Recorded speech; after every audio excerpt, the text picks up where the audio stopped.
Сондықтан Қырғызстанды мен ерекше қадірлеймін. Қырғызстанда екі биік шың бар. Біреуі Шыңғыс Айтматов шыңы, екіншісі Мұхтар Шаханов шыңы. Мен Қырғызстандағы ең үлкен қалалардың барлығында үлкен көшелері менің атыммен аталады. Сондықтан мен Қырғызстанды ерекше қадірлеймін. Өйткені менің көп тағдырым Қырғызстанда өтті. Байланысты. Сондықтан Қырғыз елі әрдайым шындық бегінен көріне берсін.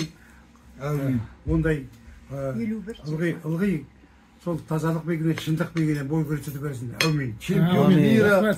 Жан ішінім бар. Сізді денсаулықтолыңыз Мұхтар ағай. Денсаулықтолыңыз 100-ге шығыңыз. Жамбыл Жабаевтың жашын берсін, Қорқыт атаның жашын берсін сізге. Амин. Амин. Енді Жамбылдың өте үлкен еңбегі бар.